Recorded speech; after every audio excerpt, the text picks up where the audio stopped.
Dear student, good morning all of you. Today I am Sharmila, SS teacher in Suraj School Mahendragarh. Today I am going to discuss the topic the civil disobedience movement started by Mahatma Gandhi. Okay आज हम महात्मा गांधी द्वारा start की गई civil disobedience movement के बारे में discuss करेंगे. Mahatma Gandhi found in salt a powerful symbol that could united the nation. On 31st January 1930, he sent a letter to Viceroy Irwin. Irwin जो उसमें वॉइसराय था इंडिया का, उसके पास उन्होंने 11 डिमांड सेंड की, stating 11 demand, some of the general interest, कुछ उसमें general interest की सी, other were the specific demand. Okay, the most tiring of all was the demand to abolish the salt tax. सबसे जो इम्पोर्टेंट डिमांड थी जिसको महात्मा गांधी ने सेंड किया था इरविन को, वो क्या थी? To abolish the salt tax. Salt was something consumed by everyone, because Mahatma Gandhi का ऐसा मानना था कि जो सॉल्ट है वो सभी के द्वारा कंज्यूम होता है, रिच पुअर, ओके, हर रिलीजियस ग्रुप के द्वारा कहता है उसको यूज़ किया जाता है. ठीक है, सो Mahatma Gandhi considered the most oppressive phase of the British rule. Mahatma Gandhi's letter वो was in way of an ultimatum. महात्मा गांधी का जो लेटर था वो अल्टीमेटम था इरविन के लिए. if the demand were not fulfilled by the 11 March. the letter stated, उसमें already पहले से लिखा हुआ था लेटर में, the Congress would launch a civil disobedience campaign. Irwin was unwillingly to negotiate. Irwin कोई भी इस मैटर पर कोई भी नेगोटिएट नहीं करना चाहता था. So the Mahatma Gandhi started is famous Dandi March with his 78 of it trusted volunteer. The march was over 240 miles from Gandhiji Ashram Sabarmati to coastal town of Dandi. The volunteer walked for 24 days. 24 days तक चले और out 10 meals a day. Thousand came to hear Mahatma Gandhi wherever he stopped and told them what is the meaning of Swaraj. Mahatma Gandhi जहाँ पर भी रुके वहाँ पर लोगों को स्वराज का मीनिंग समझाते हुए चल रही थी. ठीक है, on 6 April he reach Dandi. Dandi पहुँचे and violated the law and manufacturing salt by boiling sea water. This beginning the civil disobedience movement. Civil disobedience movement कि यही इसी पर्टिकुलर इवेंट से, इसी इंसिडेंट से क्या हो जाती, शुरुआत हो जाती सिविल डिसोबीडियंस मूवमेंट की.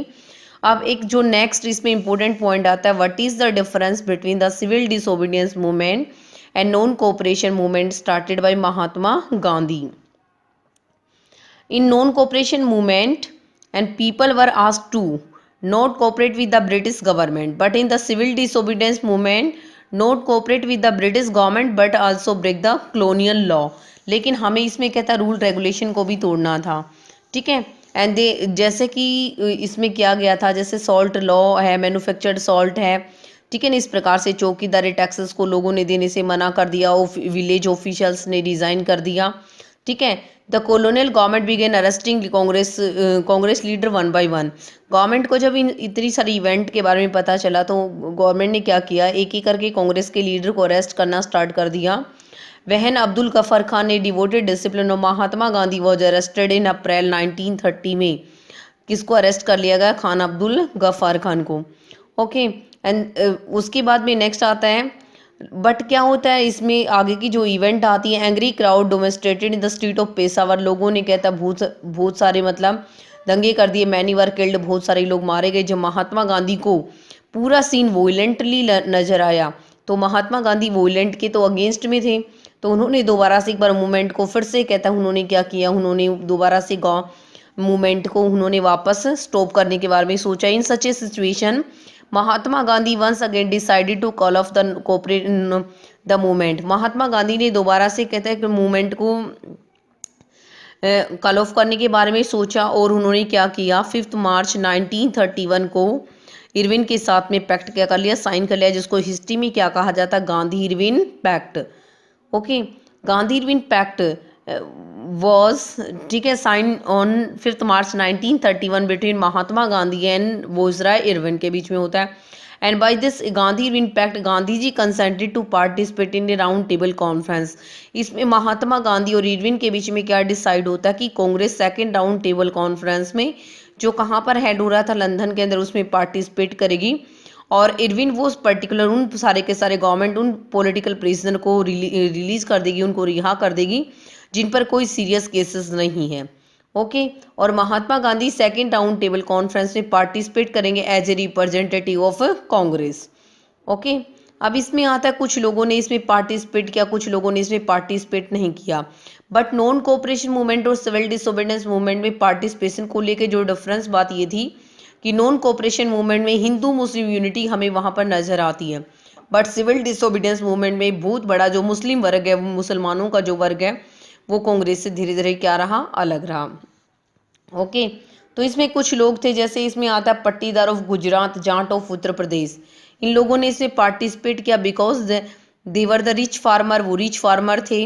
और 1930 में जो एक वर्ल्ड में के अंदर इकोनॉमिक डिप्रेशन का दौर चल रहा था, जिनके कारण उनकी क्रॉप्स की प्राइसेस बिल्कुल डाउन थी, और वो गवर्नमेंट से रिवेन्यू कलेक्शन में कुछ क्या चाहते थे, रिलैक्सेशन चाहते थे, पर गवर्नमेंट रिवेन्यू डिमांड में कोई भी रिलैक्सेशन नहीं देना चाहती थी। इसलिए जाट ऑफ उत्तर प्रदेश और पट्टीदार ऑफ गुजरात मिन ने इसके अंदर एक बहुत ही कहता है उत्साह के साथ सिविल डिसोबीडियंस मूवमेंट में क्या लिया, पार्टिसिपेट किया इन्होंने।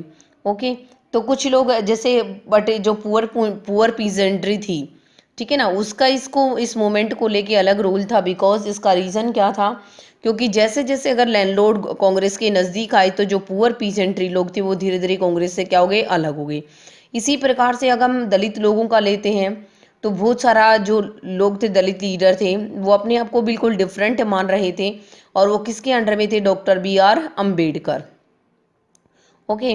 तो ये अपन सिविल डिसोबीडियंस मूवमेंट का टॉपिक आता है, जो दांडी मार्च से स्टार्ट होता है। ठीक है, दांडी मार्च से स्टार्ट होता है 12 मार्च 1930 को। महात्मा गांधी ने जो सबसे मतलब फेमस लॉ था, जो सॉल्ट के ऊपर सरकार ने टैक्स लगाया था, उसका अपोज किया, और उन्होंने सिविल डिसोबीडियंस मूवमेंट को क्या कर दिया था, स्टार्ट कर दिया था। ठीक है। और इसमें कहता है कि काफ़ी उनका ये मूवमेंट सक्सेसफुल रहा।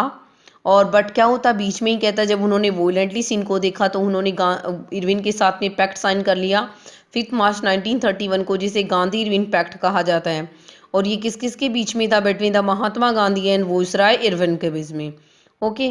तो ये हमारी कुछ डिस्कशन था किससे रिलेटेड था, द सिविल डिसोबीडियंस मूवमेंट से रिलेटेड था कुछ डिस्कशन।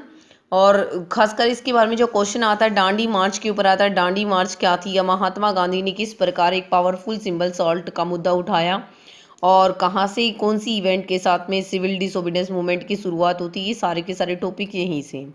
ओके। बाकी इस जो नेक्स्ट पार्ट में इसके बारे में हम आगे डिस्कस करेंगे, किन किन लोगों का क्या क्या रिस्पॉन्स रहा। जैसे आपने जाट ऑफ उत्तर प्रदेश का पढ़ा, पट्टीदार ऑफ गुजरात है, बहुत सारी वर्किंग क्लासेस में पार्टिसिपेट नहीं करती है बिकॉज इंडस्ट्रियलिस्ट जैसे कांग्रेस के क्लोज में आई तो जो वर्किंग क्लास है वो कांग्रेस से क्या हो गया, अलग हो गया। ओके। बाकी हम अगली क्लास में डिस्कस करेंगे। Thanks and have a nice day.